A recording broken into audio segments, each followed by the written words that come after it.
even as a child, I was just fascinated by music. Both my parents played music. My mom and dad both played the piano. My dad, I would sit when I was little and listen in amazement as he played the piano in the dark in the living room when he'd come home from work. My dad had a job working for NASA, and actually when I was 3, my mother gave birth to my brothers and sister, who are triplets. Growing up was fun. We grew up in Nassau Bay, Texas, which is right across the street from Mission Control in Houston. We did the normal things kids do, Halloween, and just had a blast. It was, in the early 70s, and things were good. The holidays were always a special time for us, full of plenty of energy in the house, as you can imagine. We had a large dog, an Irish Wolfhound. It was kind of like the Scooby-Doo of our life. As a child, I was naturally hyper. I would sit around and listen to my parents' albums, and for whatever reason, I would spin in circles and circles and circles and leap all over the room, sometimes actually resulting in a hospital visit. All in all, growing up as a kid, living down there on Texas Gulf Coast, down there in Nassau Bay, Clear Lake, Texas, was really great. We did all the normal things that kids did. We had baseball and sports and all kinds of community-based things. And of course, there was always so much pride in the community, and there still is to this day, about our heritage and stuff. And 4th of July was always a big thing. You're looking at some footage back in the early 70s of 4th of July parade, actually, in Clear Lake Forest. Everybody's parents worked at NASA or had some affiliation with NASA or the astronauts. For a time, Neil Armstrong lived right behind me. Mattingly actually lived directly behind me. So everybody was very proud of our space program there, Apollo 13. And of course, these days we have the shuttle, and that pride is still very deep today. I mean, our people are no stranger to space flight or the dangers of space flight, but looking back on it, I think it's all pretty cool. I mean, what did they do where you come from? Well, put men on the moon. I love that.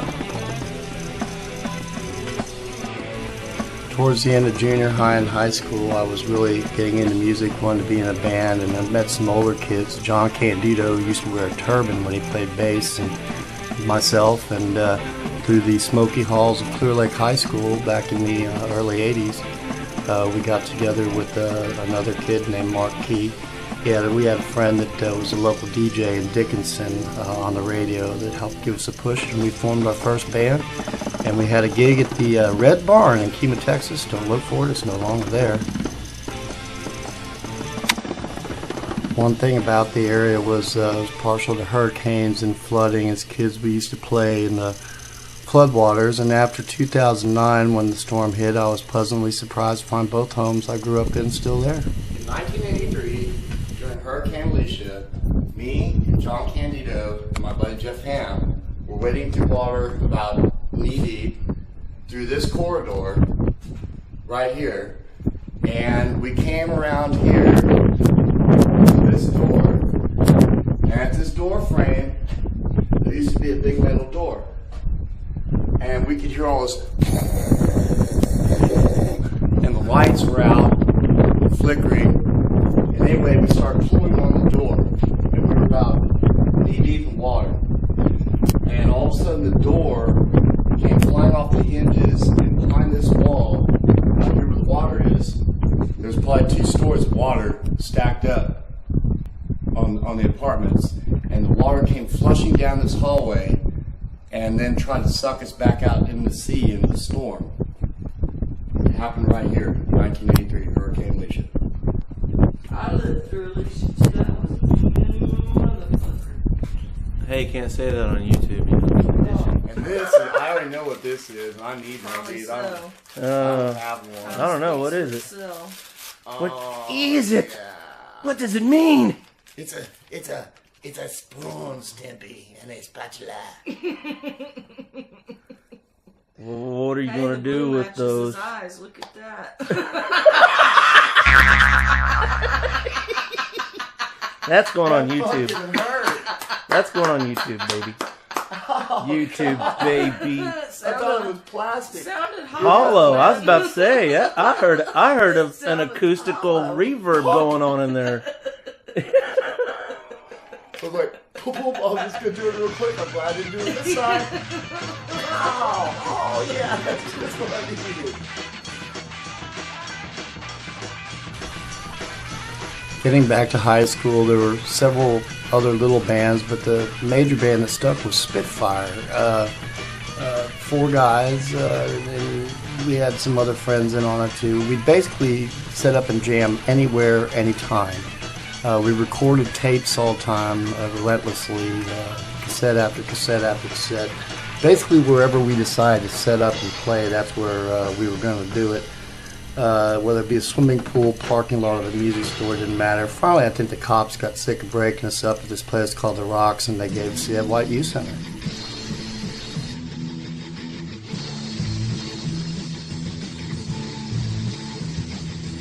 Friday night, March 22nd, 8 o'clock. The Head White Youth Center welcomes Spitfire. Bring attention to this rock and roll extravaganza.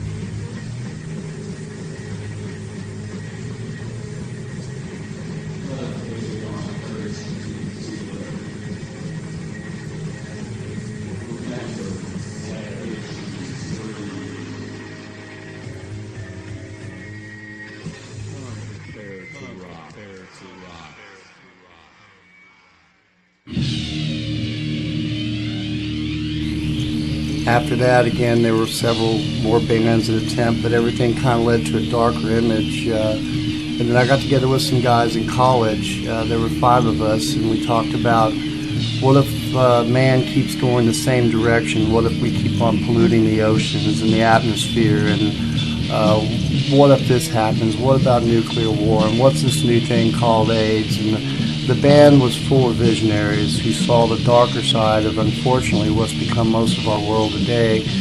We discussed things like global warming, talked about the bombing of Baghdad, which back then people said, y'all are crazy, Persia's our ally, why would the United States ever bomb Baghdad?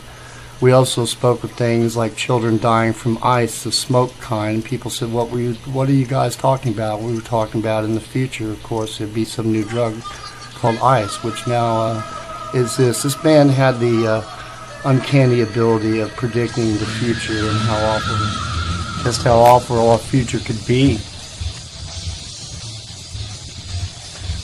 The words our singer came up with, Lee Baker, were just incredible. Just discussed all kinds of things, and people still ask me today about that record. How did we know? To tell you the truth, we really didn't. I'm sorry. At this time, I remember playing a lot of the larger clubs, and we were getting to open for some pretty big acts, and getting really noticed, mostly for our dark image at the time. But at this time, I thought to myself, wow, looks like I am headed somewhere. I'm not really sure where I'm going, but I'm going somewhere. Of course, I had no idea over the next 30 to 40 years, all the adventures and things that were going to be facing me in the future. Looking back on it, I don't know where we came up with all the energy. I call it the fire, because we used to have a desire to play anywhere at any time. The older I get, that's not so much the case, but you know, I don't know about that. Here I am in the park with my bodyguard, PM, and you know, I enjoy still coming out to a strange place and playing under a tree and setting up and making people happy. The next band to come into my life was Power Rage, Power from God, Rage Against Drugs. We were a Christian band, and we were a bunch of addicts trying to stay off of drugs, but we were practicing in Francisco Studios right behind George R. Convention Center. And the youth had been taken over by a Pink Panther, Pink Lady, Pink Lady was everywhere. It affected everybody differently. It came in so many different forms. It was all over the place, and it was all we could do just to stay off of it. Most of the band's songs were about the battle against drugs and doing the right thing. Gerald Sears, who was the leader of the band, was a great writer. He wrote a lot of good songs. We had a feature player in this band. We actually had James Mathis from Point Blank here in Texas fame, and combined with a younger member, Mike Hendricks. The age span of this band was massive. All of us were different ages, ranging from 18 to 56, and somehow we all got along, and we all managed to do our thing, and we had a really good time in this band. It's some of the best years I've ever had, especially Headbangers Ballroom. And to see them 10 years later, they even played Matfest down in Houston. In the end, I was happy to say Power Rage won their battle with sobriety, and they're some of the straightest guys I know today. On more than several occasions, some brand new stuff. Y'all hearing it here first. Brand new Southside. It's called Hammer Down.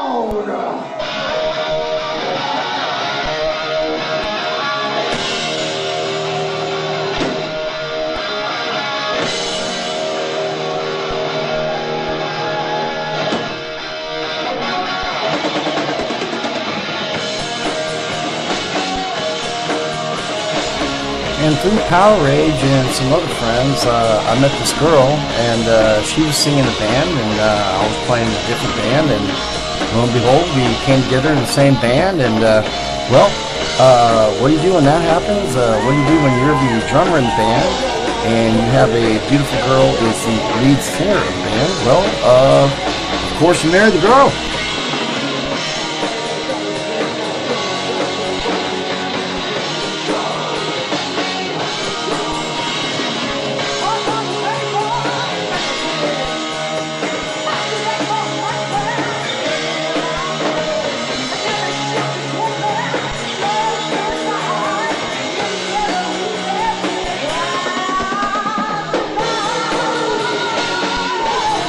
This was a real exciting time in my life. I was so busy every day. I was teaching school, substitute teaching junior high and high school. I had a house I was working on and building a jam hall. I just had a billion projects going on. I was teaching guitar, playing drums, teaching drums. Had a dog named TC, a pit bull. It was just a very, very exciting time. Weekends were full of parties at my place, barbecues and ribs, and plenty of hammering down and plenty of beer drinking in Alvin, Texas.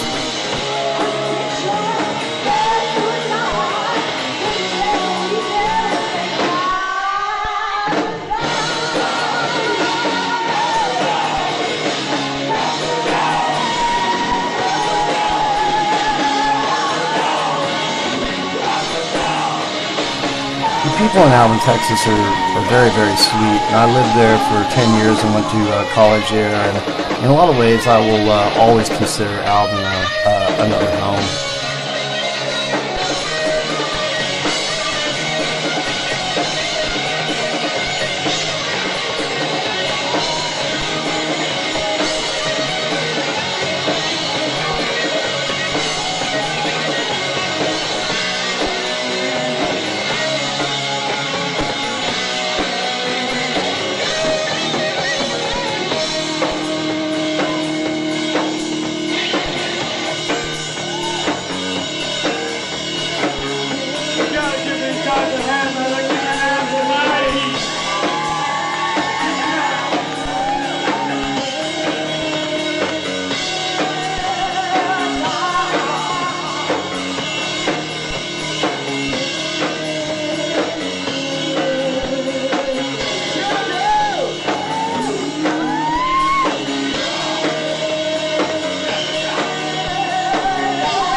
This time in my life I was pretty straight. The hammer down we're referring to is all the drinking, and there was a lot of drinking. That was the one thing to claim.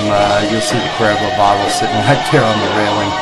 This band knew how to drink, and we did that very well. We're also very fortunate to have the college radio station, which three of us were actually DJing at the time, and so we were recording at the college and pushing our music over the airwaves at the same time, and it was just a really, really fun time. I mean, it must have something to do with being in the mid-20s. Again, I just don't know where the energy came from, because we had plenty of it, and we sure had plenty of fun along with it.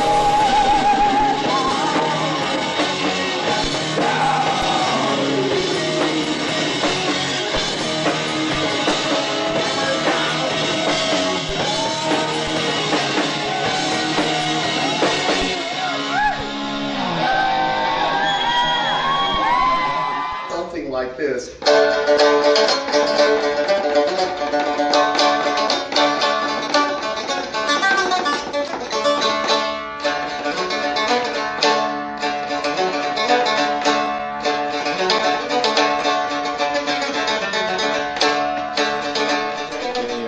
Oh, hi. And by the way, folks, all this Scotch tape. soundproofing is in an apartment, so they're like nails all over the walls. Yeah, and plywood and molly bolts and carpet and really cat litter. This is a car built for the future, Mexicanized by myself. This is Matt's car, another future design. This is one I want to have in the year 2012 with fuzzy wheels, fuzzy green wheels. The freezer consists of flavor ice, you know, these little groovy things you get. Really good deal. And a couple stale front sickles that have been melted over that when I get real desperate I will eat. Right. How much would 10 tacos cost? The tacos is $6.36. $6? Yeah. We'll get, how many tacos? Y'all want to eat a bunch of tacos? Is that what you wanted, sir? That's fine. Just get that. Okay, 10 tacos. Anything I else? thought about just taking a 20, rolling it up and smoking it. $50, Sam. Smoke it. Exactly. This is a stop and go. Here we are. This is some lady coming out of stop and go. They probably don't want to be filmed. This is probably illegal, but we don't give a shit. What the They hell? pop around. I don't see one. Let's film the nice lady. This is a nice lady inside. Can we film you? You care? This is a nice lady in stop and go. She's our friend. She's cool. Is this illegal? You don't care, right? Great. $3.03. No, wait. Let me do it the American way. The next band I was in was Deadbolt. I followed an ad from a local Pasadena newspaper, a band looking for a drummer, and I came across William Scott and Donald Harrison. These two guys have been friends for a long, long time, and they were together in the Navy. And while they were in the Navy, they came up with the whole concept for the band Deadbolt. This band was loud and proud. We played at extremely high volumes and weren't ashamed to do so.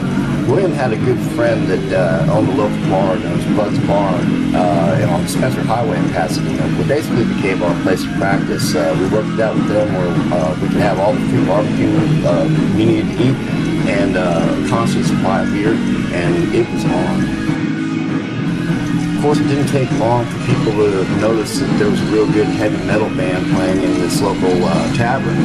And then we attracted the attention of the Pasadena Citizen newspaper, which gave us a write-up, and that helped push the band into even bigger and better things. Many years later, Don Harrison created Dead Rage, which is a cartoon on the internet about Deadbolt. And Deadbolt was really one of the loudest bands I've played in and proudest bands I've played in. Just great American rock and roll, and we really, really had a good time in that band. It's always very happy to make me see that some of the bands I've been in for the years have gotten together later on, like Box Rock, Seven Strings, Power Rage.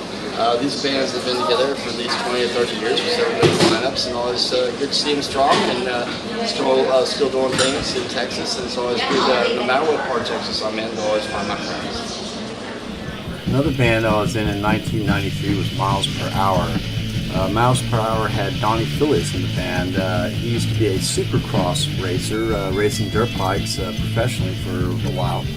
I got a call from my old friend John Candido. John and I had been together in several bands back, just tons of bands. And anyway, he found some new guys. He said, well, come out and jam. And I said, sure, man. And so I packed my stuff and showed up at the house in El Lago, Texas.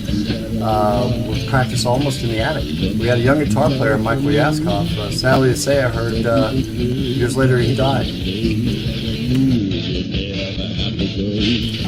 Every year in the local area, the Lions Club down in League City, Texas would throw a festival-sized event that had carnivals, rides, bands, all kinds of groovy stuff. And this band primarily focused on that gig. We, already some of these guys had made a name, and I had made a name around the area, so they contacted one of the guys, and we set up to play. We cut a CD. Of our cover songs. We had more heart. This band practiced so hard. It's probably the best cover band I've ever been in my life. And that's the truth. And sadly enough, we walked out on that stage in front of that festival crowd. Saw the people out there, and they had a good time. We had a good time. Sadly enough, that was the last time, and we didn't even know. But that was the last time we were ever going to play together. And that's sad, but that's the way it is in rock and roll.